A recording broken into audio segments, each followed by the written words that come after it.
but I'm so frustrated. Hello to my loneliness. I guess that ignorance is bliss. Take me back to before I knew. Rewind, take it out of cue.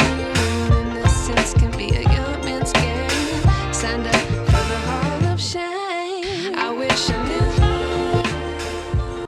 Hello there, home nurture family. Welcome back to the channel where we take care of our homes, our families, and ourselves. Today, it's all about balance cleaning, baking, plant care, and a new hobby I have been working on crocheting. Let's start with a quick cleaning hack.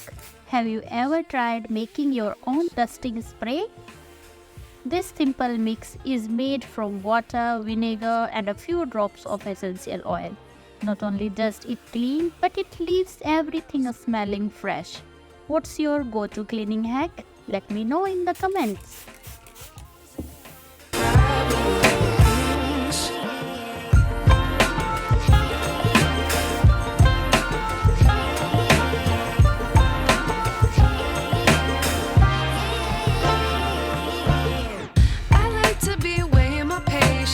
Stay up, I feel so outdated. How can we look the other way? Sun is out, but the sky is gray. What would happen if I took a chance? It's always hard at first glance. I don't wanna, but I know I gotta do it. The truth is hard to swallow, I think I'll chew it. Next, let's head to the kitchen for a good storage hack. Who else has trouble keeping coriander fresh? Let me show you my method.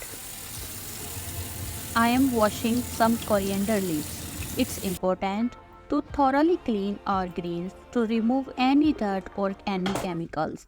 After a good rinse, I use this drying basket to shake off the excess water.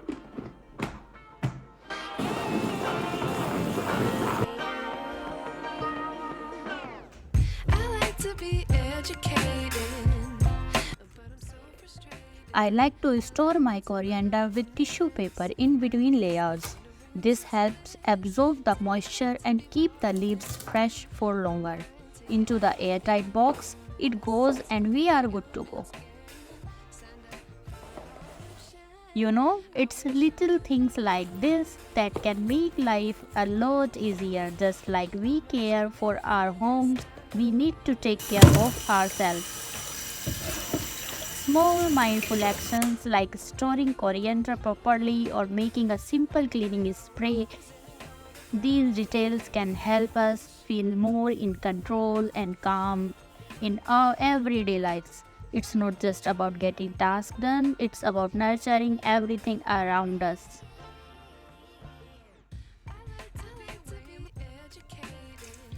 Today is baking day and we are making something special, soft, fluffy, homemade Ladi Pav. If you have never tried making bread at home, don't worry, I will guide you through every step.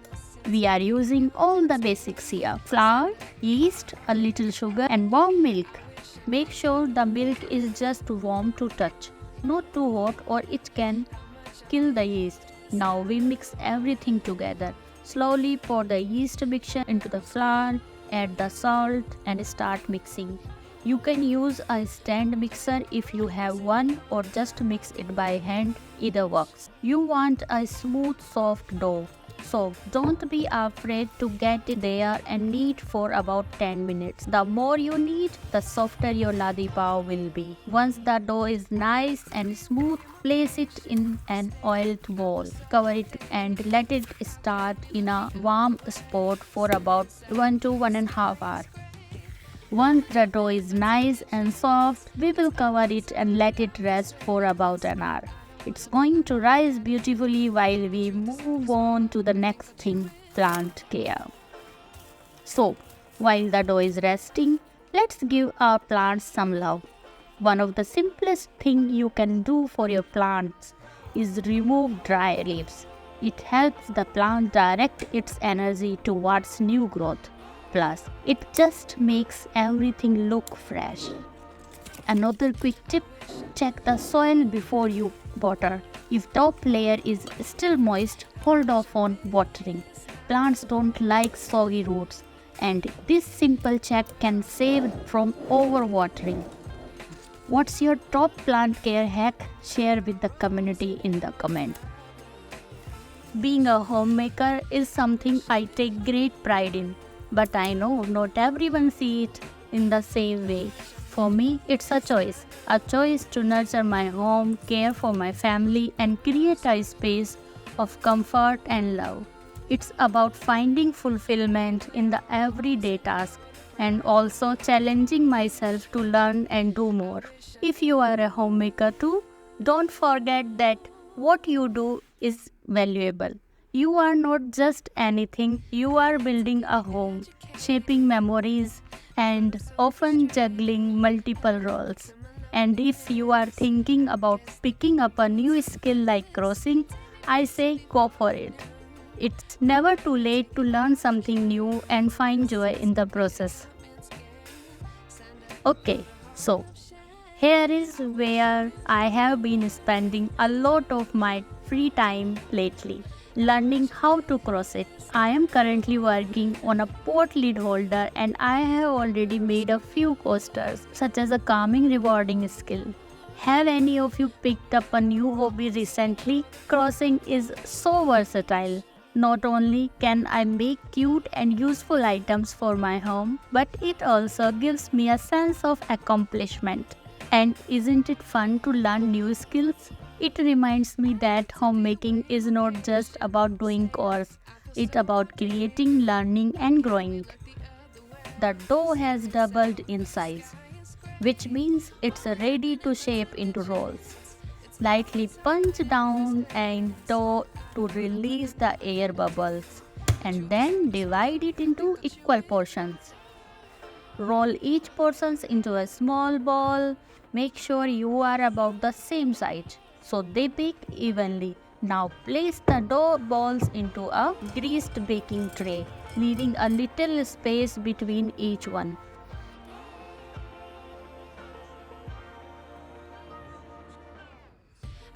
Now let's the dough rest again for another 30 to 40 minutes. While we wait, feel free to work on something else like your favorite hobby or even a quick cleanup around the kitchen. Right, the rolls are ready for the oven. Preheat your oven to 190 degrees centigrade. We are going to bake them for about 15 to 18 minutes or until they are golden brown on top. Now, just let the oven do its thing. Your kitchen is going to smell amazing in just a few minutes. But I'm so frustrated. Hello to my loneliness. I guess that ignorance is bliss. Take me back to before I knew. Rewind, take it out of cue. Innocence can be a young man's game. Sign up for the hall of shame. I wish I knew. Chop everything into medium-sized pieces so they cook evenly.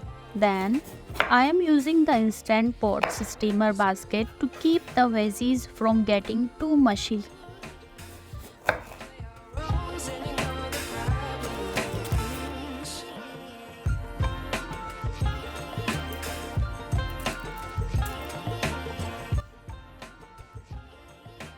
One of the reasons I love using the Instant Pot is because it makes meal prep so much quicker and easier.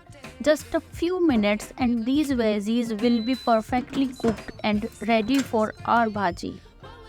While the veggies are steaming, let's get started on the masala.